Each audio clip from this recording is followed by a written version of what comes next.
Coming up next on Touch Freight TV. The trucking industry just wasn't gonna be for me. Like, I didn't have a place in the trucking industry. That was my thought process. It was only God that led me to the trucking industry. One thing that OTR will do is it will force you to find yourself. You'll either find yourself or you'll lose yourself. And as long as you push through,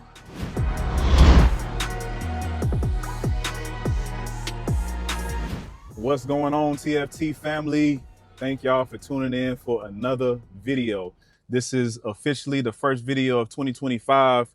I hope everybody has been safe so far. This video, I'm really just gonna break down my experience of what I went through for these last 5 years in the trucking industry and how I even came about getting introduced to the trucking industry. I was on Instagram and I put up a post where somebody was like, hey, I've been thinking about getting into trucking. So hopefully this information either motivates you to get into trucking or it keeps you away from doing something that you may not enjoy doing, because trucking isn't for everybody. However, there is a trucking job for anybody, if that makes sense. So I'm at this stop out here in Pleasant Grove, Utah, 6,000 pounds. And I said, you know what, this would be a perfect time to really just unload and break down all the experiences, the good, the bad, and the ugly for these past 5 years, plus a little bit beforehand, because I do want to kind of give y'all some context on how I even got into the trucking industry. So let's go ahead and get to that action. We out here in Pleasant Grove, Utah, and it is a little frosty, 26 degrees, not too bad though. But as I explained in the first episode of Touch Freight TV, I've been in this trucking industry for 5 years, and it hasn't always been sweet. And the dang show ain't been easy. But I want to take y'all back to how I got started in this industry, and I want to take it all the way back to the beginning. So initially, before I even got into trucking, I was a barber, a full-time barber. And yes, I still cut on the side at the house, but trucking is now my primary source of income. And a childhood friend of mine would come to the barbershop and get his hair cut by me. And he was the first one to plant that seed about the trucking industry. He was like, yeah, man, you need to go get your CDL. It's good money. It's constant. And I was like, at that time, I was still kind of fairly fresh out of the military. And back then, when I was in the Army, I ended up getting a DUI when I was coming into the post. So I always thought that because I had that DUI on my record, that the trucking industry just wasn't gonna be for me. Like, I didn't have a place in the trucking industry. That was my thought process. And so I kind of put it off, didn't really think nothing of it, but definitely raised my interest. So fast forward, 2019, I end up meeting a guy named Joe who put me on life insurance. So boom, 2019, I study for the exam, pass the test, now licensed agent. And yes, I do that part-time still. That's a pro when it comes to being in the trucking industry. Like, being in the trucking industry, it really gives you a lot of free time to go down different avenues. Like, for instance, licensed barber, licensed life insurance agent, and a certified personal trainer. And I got the personal trainer certificate while I was in trucking. So I took my courses while I was actually driving the truck. And so on my downtime, I would literally just get online, do the courses, study for the exam, boom, now certified. But anyway, I digress. So, boom, get my life insurance license. And I ended up getting out of the barbershop, but I was still doing that on the weekends. At that point, I was doing life insurance full time, and it was good at first, 100% commission, but we only focused on final expense and funeral cost. So it dried up fairly quickly.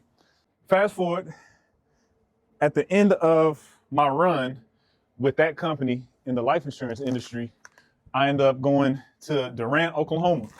And I met this guy, a client of mine. I ended up pulling up to his house and immediately noticed how nice the neighborhood was. And he had nice vehicles in the driveway. So as I'm having a conversation with him, I find out that, you know, he has a wife, 3 kids. His wife was going to school full time. She didn't work. And he was the breadwinner. So he took care of all the expenses. And immediately I felt like it was a parallel to my life. But back then, in 2019, my income didn't look the same as it looked now. So I was like struggling. And his life seemed to be A1. And so as I'm probing, I find out he makes $130,000 a year, and he only works 6 months out of the year. So he's on a month, off a month. So as I'm setting up his policy, he pulls out this gold card. It was like a gold yellow. And if you in Oklahoma, you know exactly what I'm talking about, the old school CDLs. And I was like, oh man, you got your CDL? Like, you drive trucks? He was like, nah, I used to. But now I just do this electrical work, but I do travel. I don't know if it was 1 month on, 1 month off, or it was just 6 months straight, and then he would be off for 6 months straight. But either way, that was a lot of money for me. I didn't know maybe 2 or 3 people personally who was making that type of money. This is when that seed that was planted back in 2016, it finally took root, because he ended up saying, I recommend and suggest that everybody goes to get their CDL. Even if you don't do nothing with it, it'll open up doors that you cannot imagine. And so that, at that moment, that is when I decided that I was going to do a deeper dive into the trucking industry. And I ended up calling a truck driving school. And so I ended up enrolling, consulted with my wife. She was for it. I think it's like November of 2019. I get enrolled. And before I actually finished truck driving school, I'm gonna tell y'all, I did not pass the driver's test the first time. Like the maneuvers, I passed that with flying colors. But the road test, I actually didn't pass that one because I impeded traffic. So I was at a stoplight and I was making a right turn, and we had the green light, but I had a yield sign. So as I'm making the right turn, I got the yield sign, and the oncoming traffic had the green light. And I thought, because since the light was green, then I had the right of way to make a right turn. But that wasn't the case. And I ended up having to turn around and try it again the next day or the next week. I can't remember. But boom, so second time around, I passed it, got my CDL, and I was contracted with an OTR company because I wasn't paying out of pocket. I got started with them January of 2020. But my mentor, he showed me how to float gears. So for those of you who are already in the trucking industry, y'all know what I mean when I say floating gears.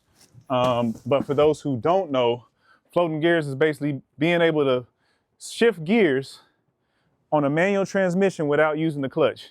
And when I say the pay was crap, I ended up making like $250 the first week.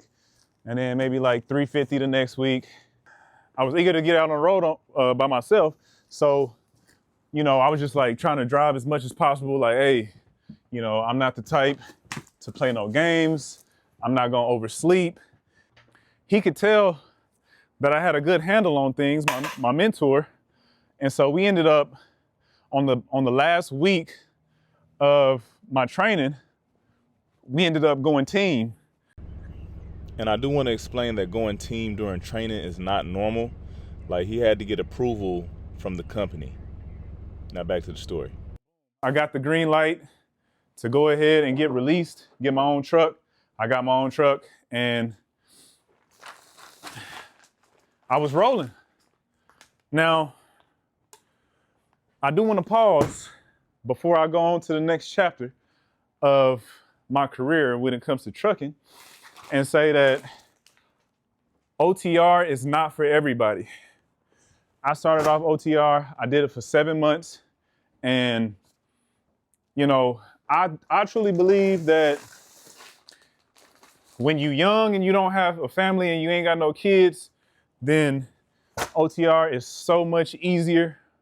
You have to have a strong mental game to really survive on that road. But one thing that OTR will do is it will force you to find yourself. You'll either find yourself or you'll lose yourself. And as long as you push through and you got a strong support system, a good family connection, and you got some good friends that you can talk to when you're out there on that road, you'll be all right. You'll make it. So did that for 7 months. Didn't really have any issues. Didn't have no breakdowns with the truck. But back then I was making 33 cents per mile because if I was to stay with them for a year, they was gonna pay off my school. And they were like, but after the year, once the school is paid off, we'll bump you up to a whopping 35 cents a mile. I'm immediately looking for a way out.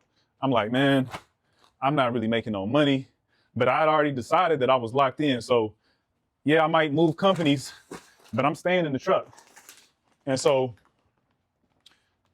I ended up getting in contact with my boy. Boom, hey fam, I got my CDL. He like, oh yeah, my company is actually hiring and we got a $5,000 sign-on bonus, $85,000 a year. I'm like, bet, plug me in. And so I put in an application and everything looks good. Everything looks good up until my background check. I already told them about the DUI, so they wasn't really tripping on that because it had been so long ago. You know, I got my DUI back in, I think 2011, 2012, somewhere around there. And at this time, it's 2020. So I'm like, everything green. But when it comes to speeding, I got a heavy foot. I like to move fast. So in my POV, I had a couple speeding tickets and they was pretty excessive. And I didn't know that your driving record with your personal vehicle was gonna translate into truck driving. I don't know why I didn't think that was gonna translate over, but it ended up preventing me from getting that job. And it was gonna be local, and it was a $5,000 sign-on bonus, and it was $85,000 a year. Like the most that I had made OTR was about $900 take-home pay, and that was if and only if I was pulling Walmart trailers. And so once you left on that Walmart account, there was no guarantee that you was gonna get back on that same account. So you would go right back to the regular account, getting paid 35 cents a mile. So I ended up quitting over at that OTR company because I just knew I had the job. Like, strong referral, everything looking good. But then whenever they told me my speeding tickets was too excessive, and when I say excessive, I mean, I think it was like 15 over the speed limit or something like that, something crazy like that, 15 or 20 miles an hour over the speed limit. And so they were like, until that's 2 years behind, we can't really do nothing with you. Check back with us in about 2 years. I'm like, all right, bet. But again, I'd already quit that job because I thought I had a new one. Luckily, I've been putting in applications, and then that's when Pepsi hit me up. So Pepsi hit me up. I told them about the speeding tickets, told them about the DUI, and they was like, oh yeah, you know, we'll work around that. We just need some hard workers. And so at this time, again, local, the hours was like 4 in the morning till the time you get done with the route. Training was $22 an hour. And once you got out of training, it was $25 an hour. That was, for me, that was barber money. And one of the reasons why I ended up wanting to get out of the barbering industry in the first place is because at the time I was building my credit, trying to get a home, and I needed a paper trail because the IRS was eating me alive when it came to them taxes. So I knew that the trucking industry was strong, and I knew that I'd be able to make a decent amount of money without being penalized by the IRS. So boom, $25 an hour. I'm like, yeah, this is exactly what I was waiting on. Now, let's recap. I went from barbering to life insurance, then from life insurance got introduced to the trucking industry. And I went from making, in the barbering industry, I was making anywhere from, it was a large gap, from $500 to $1,000 a week. But it was all cash money, so it was gonna be taxed, right? And then I went from that to the life insurance industry. On a good week with that company, a good month with that company, I made probably like $5,000 a month. On a slow month, it was like maybe $1,500, $2,000 for the whole month, right? And so now I'm kind of back to the barbershop money, but it's more consistent. And again, it's already taxed, so I don't have to worry about paying in. And I also want to add that around that time, 2020, y'all know what happened, the global pandemic. So if I would have stayed in the barber industry, if I would have stayed being a full-time barber, then I would have been on my tail, sitting on my hands, because all the barbershops, at least in the state of Oklahoma, they got shut down. So people was cutting hair out of their house. I didn't want to do that. I wasn't sure if somebody was going to bring COVID to the house. So it was a blessing to have gotten out of the industry right before that global pandemic. Same thing with life insurance.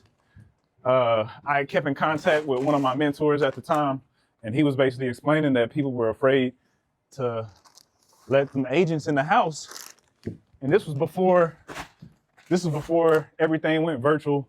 So I got introduced to the trucking industry right on time. It was only God that led me to the trucking industry whenever I did, because I would have been, it would have been all bad, right? But anyway, so I'm working for Pepsi. Now local is way different than OTR. OTR is a lot of open road. The only time you really hitting traffic is when you're going through certain cities, and that's only if you catching rush hour. I like to drive at night, so I can miss all that traffic. But when you're local, number one, you got to hit these customers whenever they open. Number two, they're usually open during peak hours, so you're gonna hit traffic. And number three, a lot of these buildings are not, a lot of these streets, a lot of these local streets and buildings are not made for, they're not made for a diesel truck to maneuver in. So I had a few incidents. I hit a power line one time, got rolled up for that. I ended up hitting a light pole with the trailer. Got rolled up for that. And then me dealing with the customer like face to face more often, I ended up getting rolled up because of a little incident. So before you know it, I had 4 write-ups in less than a year, and they had to let me go.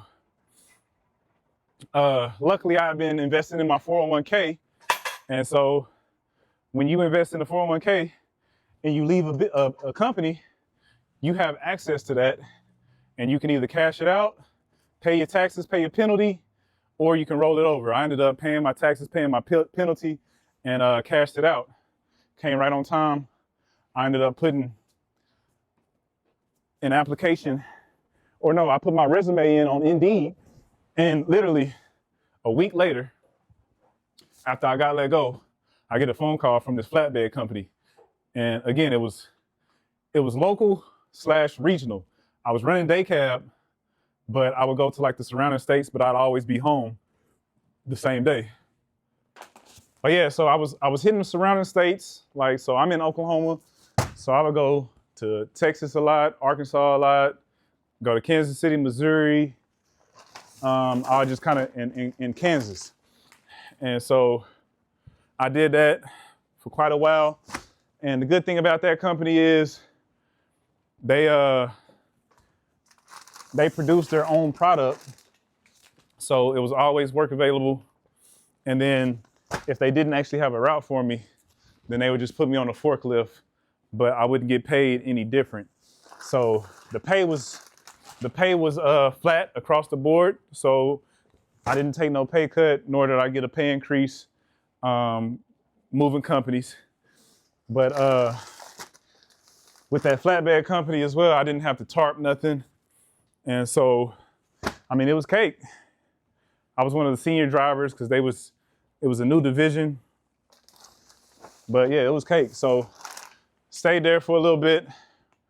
And again, I was a bonehead, man.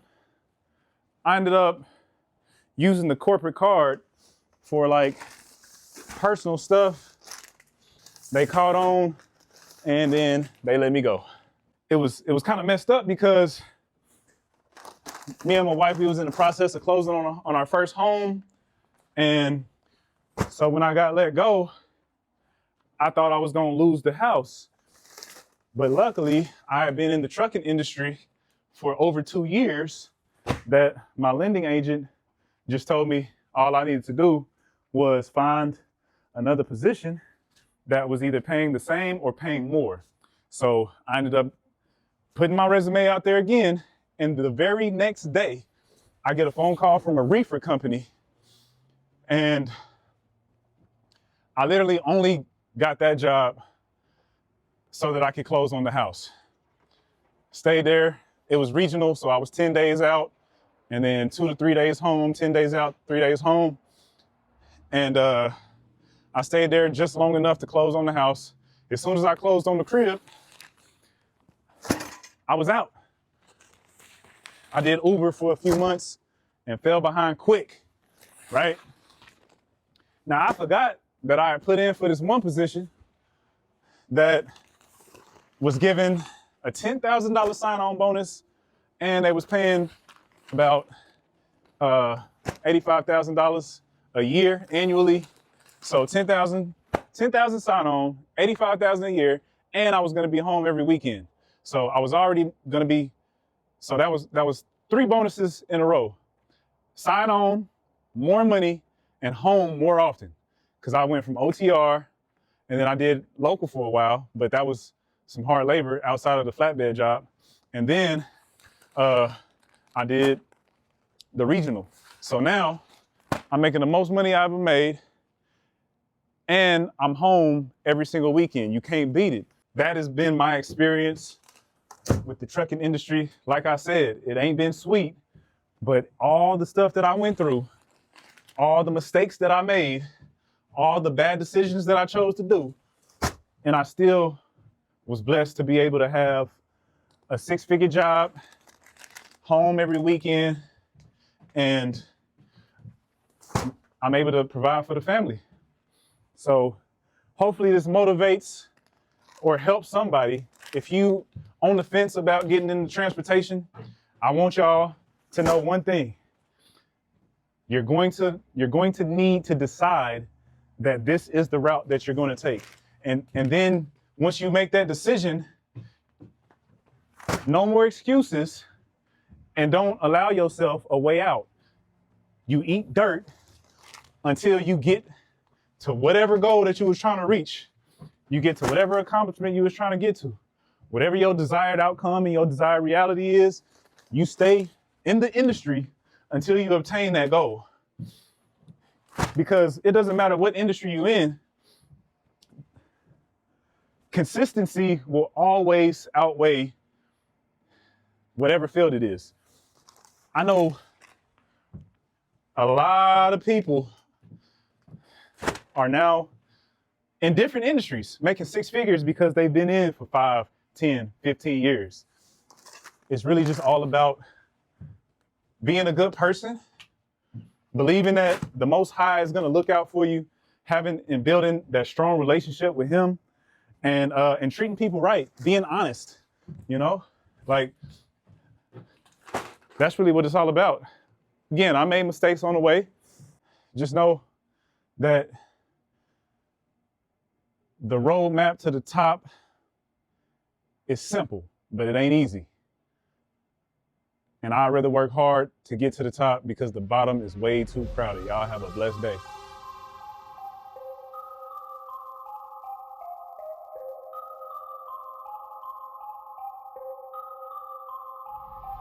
Took a deal, sign another deal, post up in the hills on the rail, headed for a mill, travel with me still.